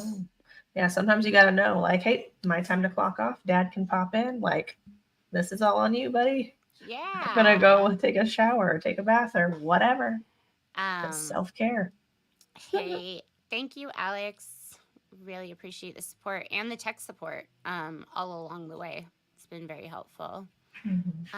Thank you. I actually this morning was listening to Gypsy Queen by Van Morrison on vinyl, and that's like one of my inspiration songs. Sometimes if life gets heavy, I just turn it all off, put the phone on silent, and listen to the songs that will make me dance. Yeah. And feel like and dancing is good. Dancing is fun. Yeah. We have to move our bodies, right? We have to get this stagnant energy out and our emotions out in a healthy way. Super almost spiritual experience. Something some songs can do to me when they just sing to me and are speaking certain, realities of our life. Yeah. It just gets you. Here's a fun one for you.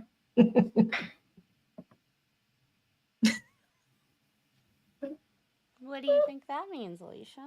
I don't know. I think he's trying to be a little smart ass. Who? L. Ron Hubbard, the smart ass? He's a little cheeky bastard. He's a cheeky. The number one troll himself, Sir L. Ron Hubbard. There's a few of you guys out there. I was going to say there's nicer than others. Yeah, there's a few different versions of. Some of them leave funny comments. Some of them leave not funny comments. Sometimes I laugh. Sometimes I don't. It's really weird having people comment as L. Ron Hubbard all the time, you guys, just FYI. Yeah, because, I mean, in general, we don't think he's a good person, right? He's not a great. Who? LRH? Yeah. He's not like a great real person. LRH? Yeah. The real. No. The real one, please stand up. He's not. He's actually, our former cult leader who I would really like to have never walked this planet, but he did. Yeah, that'd be. That would have been much better for most of us. It didn't occur, Selena. Thank you for being here. I really appreciate it. I've been watching your comments the whole time and see you for a long time. Yeah. It didn't occur to me just how extensively Scientology affects general education and understanding about the world. I just didn't think about it this deeply until now. Thank you. It was just like a kind of Jay. I had to be really open about things, and there's no other better place to do it than here. That's why we did this. We were just wanting to do our check-ins, and I think that by talking about it, we actually feel better, and you guys are here witnessing it, and those comments, like, you didn't think about it this deeply until now. For me, that's my medicine. That's what Dr. Jill told us, is keep up what you think is important to you, and if that's teaching others about yourself even, or role modeling so that, others can make it through a harder spot and get there, like somebody did that for you, then that's why we're here. We can't, and I want to be very clear, we are not trying to save anybody. Like, everybody's got to save themselves. That's actually the hardest part. I can throw you the life raft, but you got to pull yourself up. Yeah. You got to grab onto it. You have to just grab onto it, and I will help you. I will coach you. I will give you compliments if I believe it. I won't lie. But if I will find a strength in you, and I will praise it because you have your hand on that. But if you don't, it's just we can't do anything because we're not trying to save anybody. We're trying to assist. And we can't be martyrs, Yeah. And it's actually it's like a control thing, in my opinion, to be like a savior. I don't know. I like to just be one of us, and then hey, let's all talk. Yeah. There's no charismatic guru community answer to other than just our friends, right? Right. Yeah. Hi, Lara. Lara was going to try to pop on, but she's been out doing errands. We've been talking a lot because we love each other. I love that we just get to check in on our community daily because it's part of our lives.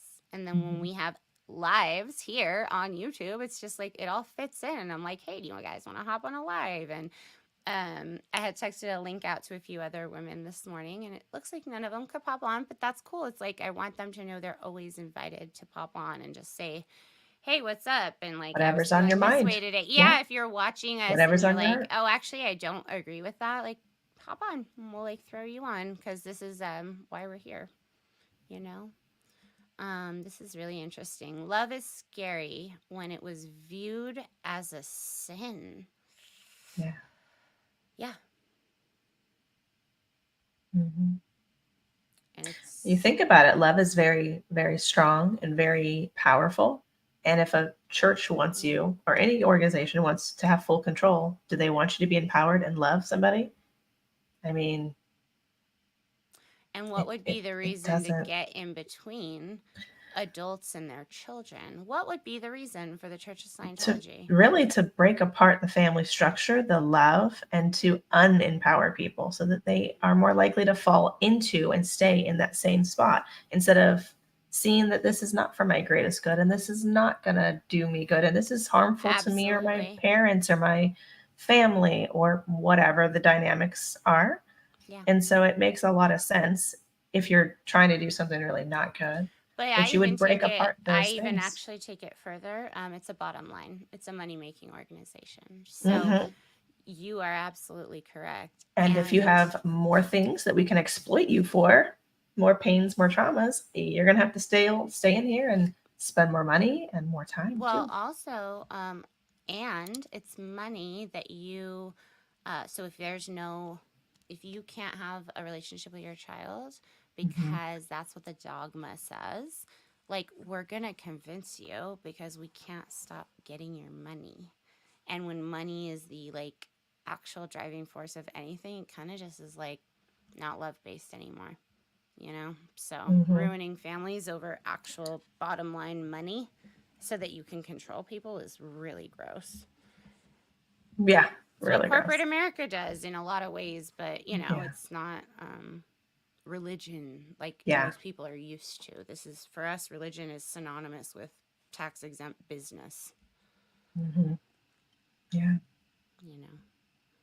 Selena has another sweet comment. You're being the role models you never got to see for Aww, yourselves. That's what we try and do at my organization. And we love that. And it's it's true. really sweet. I mean, I know that we both know the people that helped us when we were growing up, even if we Yeah. weren't coming out all the way. We know the people that were just showing up and showing kindness and compassion and how important that was for us, for me anyway, you know? So And wow. that's so sweet. We're Thank gonna have to you. click one at a time. We're undoing each other's clicks. Oh, I'll leave it. it's on you. It's on you. I'm Okay. done.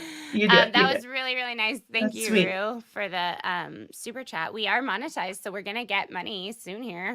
We Yeah. just got our account confirmed. So all the super chats, if you like, subscribe, run extra hours, whatever we got to do, you guys. If you're enjoying us, tell your friends about us. Send a video and say, hey, come over here. We're like a really cute little community of religious trauma survivors and other trauma survivors. Through whatever that is. Yes, Jefferson Airplane. Yes, that's all I have to say. Plus, it makes the children vulnerable. Just saying, Yeah. exactly. It makes the Hmm. children vulnerable. It Yeah. makes Easier for them to we're pray. having controlled information. We're being only Yeah. exposed to certain types of people in Yeah. society and being very sheltered. Although Hmm. growing up in the middle of Hollywood, it's a really isolating That's a experience that's to a yeah. explain to a lot of people. Such a dichotomy.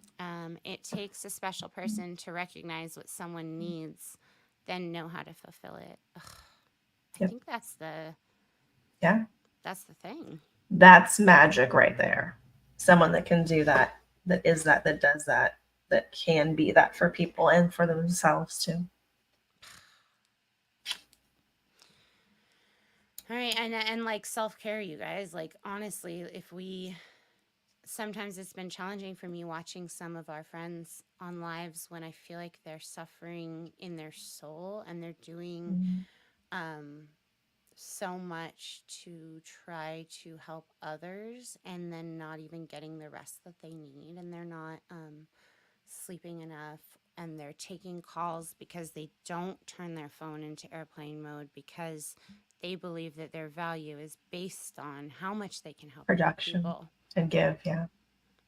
how much they can give other people. That's their currency. If they're valuable or not is Mm. how many people can I help. And although it is a really, really cool marker and a really inspiring thing, it's also not how we can judge ourselves. And when we can't be there for people because we know that, we're going to be sick if we just do one more night of staying up late, or if I do this, I'm not actually going to be able to make it to that really important thing I need to do next week. So that's kind of like maturity and growth. Prioritizing too. Yeah. We have to learn to put ourselves first when we did not see this. That's not what we saw our parents necessarily doing. They were putting Scientology first. Yeah. Which, it's a never ending cycle. And we have chosen to not do that cycle. So we have chosen to end that, if you will, and to not recreate that, right? We're trying. We're showing up. We're giving ourselves a room to be human, but we are doing the best that we can. And that's all that we ask of literally everybody else in supporting us in their own lives and their own self-care. Just do the best you can. Like, take it day by day. Right. Enjoy That's the all moments. we can do. Enjoy the little moments. Enjoy the magic in the everyday moments, because you know what? That's important, and that's what we'll remember at the end of the day. Even though they don't seem like much, they are. Yeah. Oh, thank you. I didn't know that Relatable Reese was live, but we should do a live with her at some point. She seems really cool. We don't know her. I don't know her personally. Do you, Elysia? We're friends. I don't know her personally, but we're like friendly. No, I mean from Scientology, not like are you friends or not. Like I think she's awesome. Not I just didn't know her like in a we went to the org together thing. But I would love to do a live or something. Get to know her. She's hilarious. Oh yes, you did say that out loud, Goldie. You did actually, and it's pretty funny because there's an ongoing joke that men like to have with themselves, that there's some kind of power they have over us if they call us, fun names, trollops and harlots and things like that. That yeah, it's a literary term actually. It has nothing to do with current day terms like SLU words or anything. More like harlots and scallywags, right? They call us, when they call us that, then we have to point out how ridiculous it is that people think any woman would ever have a hard time getting this. It's true. And to be honest, it's usually the opposite. And that's why we have so many survivors of SA. So your comment I can make fun of, but guess what? I've had to do an awful lot of work to be comfortable being sexual now after having sexual assaults happen. So big fuck you to anybody that thinks that's cool. It's not. You sound like a loser. And I don't think it's hard to see that there's no story that people keep pretending is there, which is really fun because there's nothing. There's nothing. There's no, oops, this could pop out. No. Nothing. Nothing at all. No blood crimes. Well, but they do manufacture them because that's the reference. Either find and expose their blood crimes or manufacture them. So back to the Dick Depot. When anybody says that we have any problem at all, I honestly dare them to spend half hour in my skin and go to the grocery store. Yeah. And decide for yourself what it feels like to be a beautiful female, an attractive female to people, hunted, just living in the world. Yeah. Hunted, preyed upon. Yeah. Not just a beautiful woman. I feel like so many women are so beautiful and in so many different ways, but then you're a woman who is trying to just be you, but because of the way your body looks, you have to think, oh shit, can I wear these shorts today? Is that going to have a guy have a feeling of physical attraction towards me? And then I'm actually going to have a horrible day because they're going to follow me to my car. And then so I just downplay it or whatever. And our whole thing is kind of like about empowerment and wearing what we want and doing this. So when we already are dealing with so much because we cared so much for so long that we no longer give a shit at all. And we just do what we want. And when anybody tries to throw like ideas of like, oh, they're trying to catch men. Ooh. Shut the front door. And the Who back door. needs All to the try to catch doors. a man? We've been trying to get rid of men our whole existence because they glom on and they go, "You're my everything, and I'm gonna kill myself if you freaking leave me." And you're like, "But okay, I won't leave you, but can you just be nice to me?" And then they're like, "No, I love myself." And you're like, "Okay, bye." But Okay, this then is it's not good. almost becomes like a you're being hunted thing. So we actually really enjoy men. I love men, and I think a lot of men have been abused too in ways that are not like really spoken As about. spoken about, yeah. Yeah, and I I really want to agree. be an advocate for I- men who have been abused in ways because I think it's a lot harder for men. Not that it's not harder for women. No, It's it's harder for very them to speak foreign about it for too. men, and the only way that men are going to have more role models of embracing like how we did today, crying on camera and looking at it as strength and healing process instead of something to be ashamed or embarrassed about. You Right. need men who are going to be willing to show other men that that's okay. And Role they're model not that. going to do that if we don't listen to their stories of when they've actually been abused and take it just as seriously as stories of other people who are women, Exactly. because they all deserve to be taken seriously, all of them. And everybody is, no matter their gender, you can be assaulted. Like, I don't understand the lack of compassion. Harm can come sometimes. to anybody. Exactly. There's no, it doesn't discriminate, unfortunately. Yeah. So anyway, what we're saying is we love you. We just don't know that you know what it's like to be over here sometimes. It can become an intense pot on the stove. It's like boiling over. Something I read once that I think is fascinating is that men are always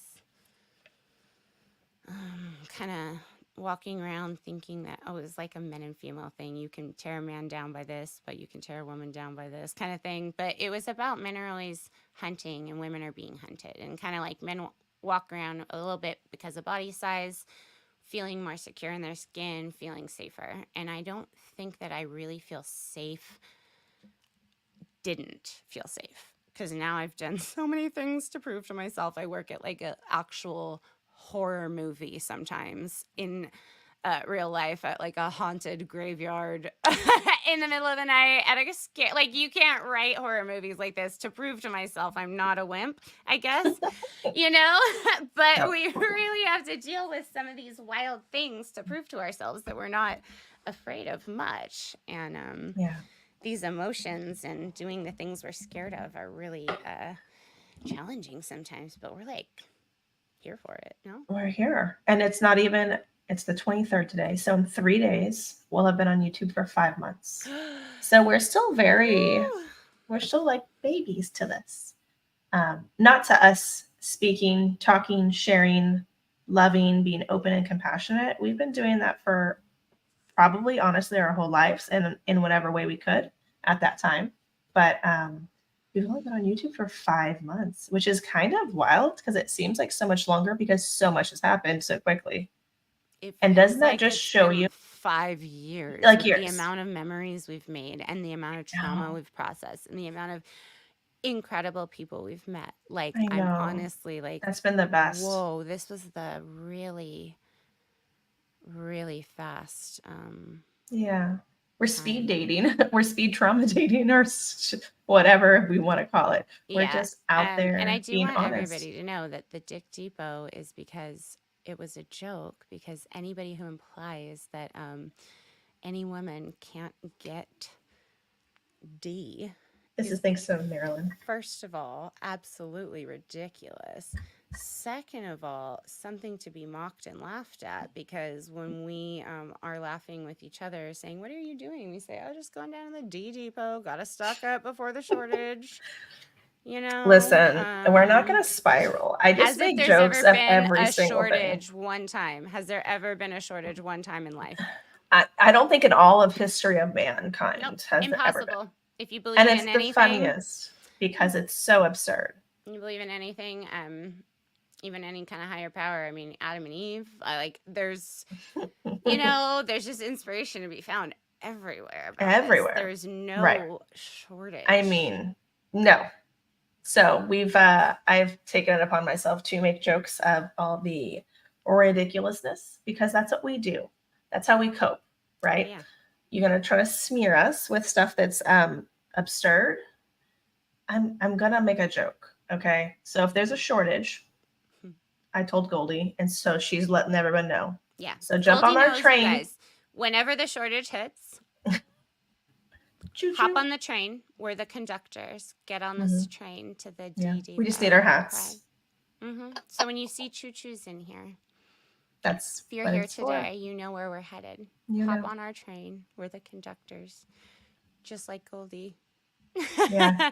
Goldie our knows. choo-choo girl and She Marilyn knows. and everybody. You want to read that? That's so true. We were able to escape because we had too much compassion / emotion for the average Scientologist? ? Case on post. Yeah, I think so. I think that all of us are different. I never believed in any of it. I thought it was all strange, but I just thought it was weird. But I didn't know why.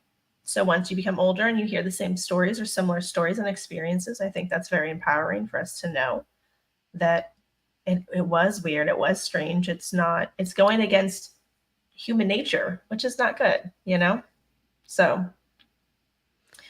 thank you, Lou. Thank you for coming on our show too. That was fun.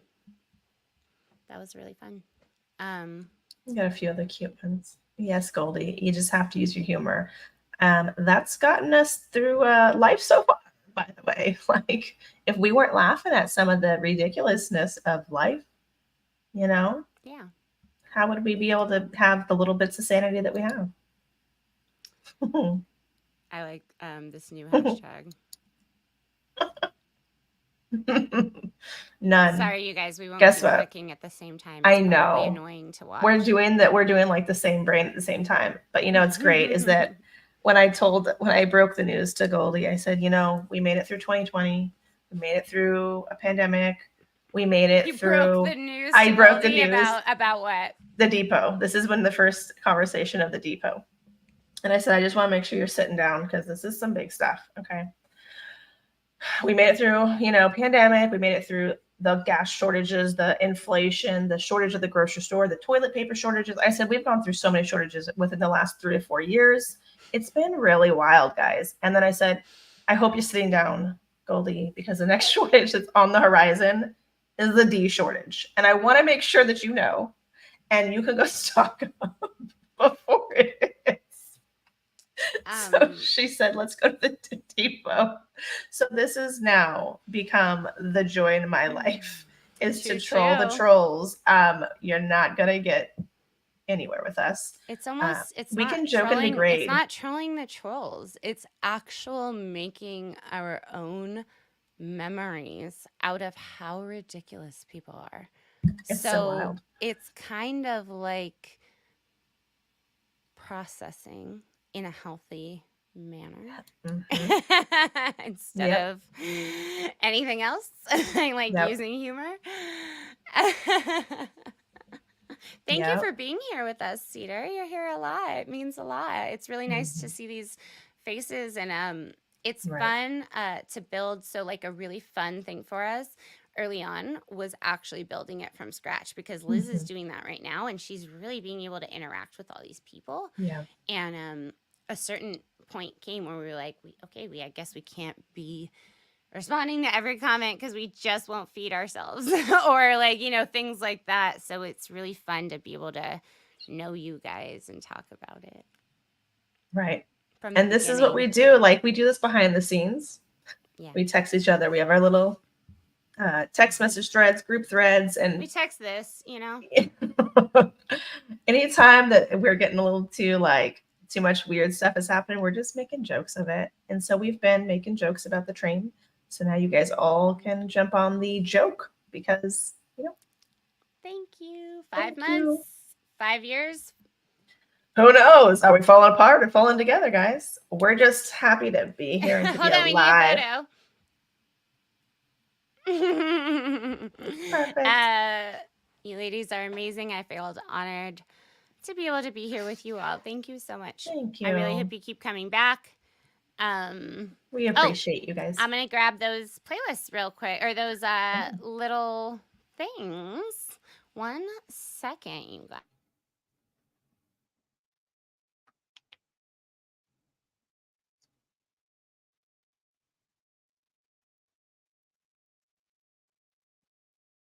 Please keep talking, Elysia. You're not supposed to I'm just reading. I'm interrupt. sorry. Okay, I'm over can you here read trying it to out read. loud? We'll have to switch over to a new thing. Oh, we could do this.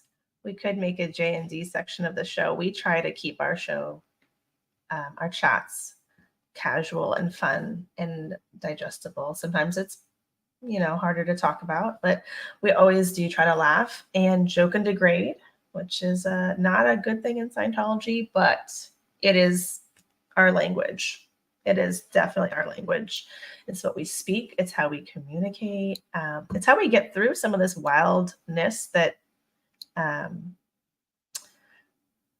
that the fair game has brought. I guess that's the nicest way to say it, right? The harassment and stuff is kind of odd. But I think also the fact that they've been harassing so much must mean that we're doing something and that we're on their radar and that people are listening. And I hope that people are empowered, because if we heard this and heard people 20 years ago, 15 years ago, 10 years ago, I think it could have helped us process so much more. And even maybe, had clarity on some stuff that we have gone through. Just as a reminder, I never thought I'd be doing this, but I'm happy to be here. And my mom, who's deceased, passed as a Scientologist because she was petrified of disconnection. So she would never risk saying anything besides to me and my husband. So we got to hear her unraveling of her thoughts and ideas and seeing it firsthand play out.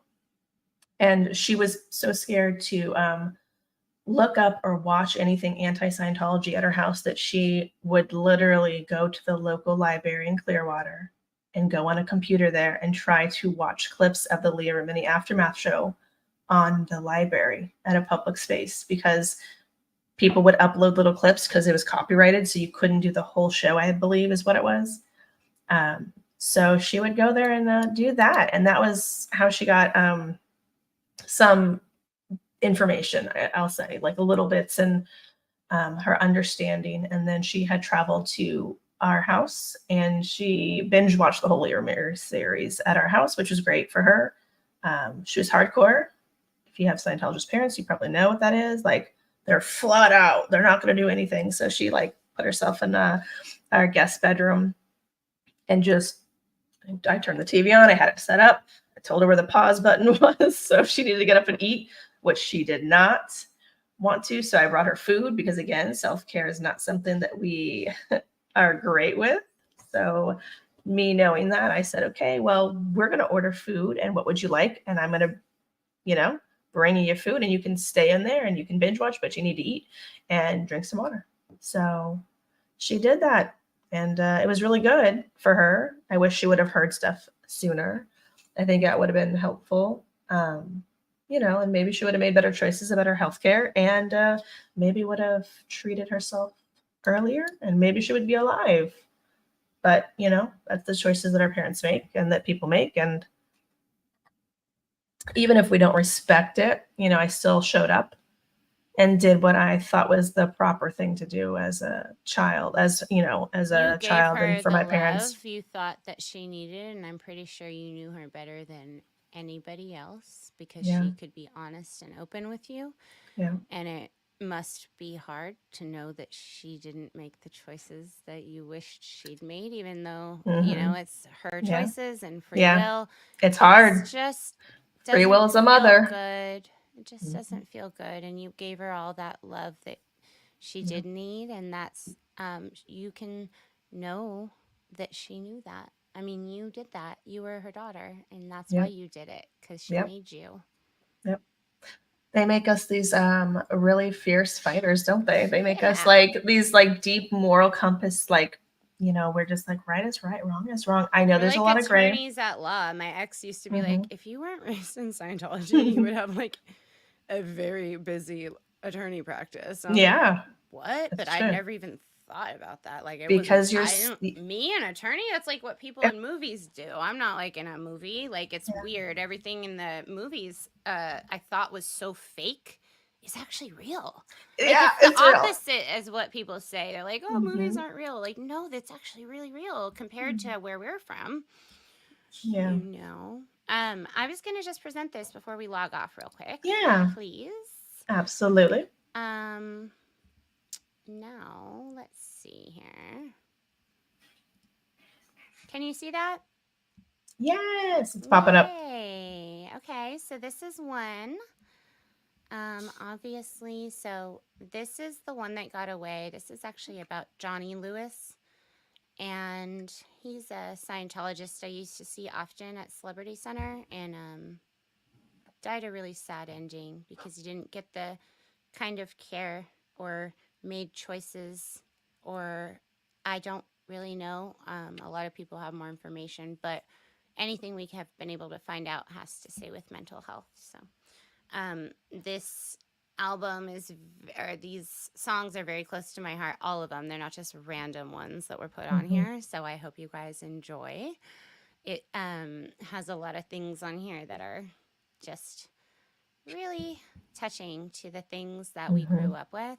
And to the culture that we grew up with in LA too. Yeah. I have to say, I'm so happy that at least we grew up in LA, because the culture within California and LA for me personally, gave me another thing to fall back on that was not Scientology, that was just like, there's like different, there's street code, there's code within your own community, and that kind of, friendship and families and stuff outside of Scientology. And that was hugely important for me. So you'll see within our music, we're definitely California girls. And then this is the last one. I wanted to show. Elysia started this, and we've been adding just fun things. We both like a lot of the same songs, so they do end up on the same playlist, but we've been, back and forth on it. This Sorry has been my theme. Beyonce has been, I Ain't Sorry. Nope. We also didn't start the fire, just so you guys know. Yep. We have a lot on here. Elysia's put some wild things on here for OSA. This is our channel theme, no role models, because no role models. And fool me once, shame on you. Fool me 2 times, shame on me. Fool me 3 times, fuck the peace sign. Load the chopper, let it rain on you, right? That's why we're here. So, won't be happening again. All these incredible songs. I hope you guys enjoy. This has been really fun for us to put together, to bond and make for you guys. And we're still adding to it. It's that's the newest playlist. Yeah, this is we've been today. talking about it, this is today. This is wild, This is our current version today. I'm sure there'll be a lot more on it. I gave it, a little bit of time this morning, but it's going to be evolving. And anybody who wants to join this musical journey with us, please do.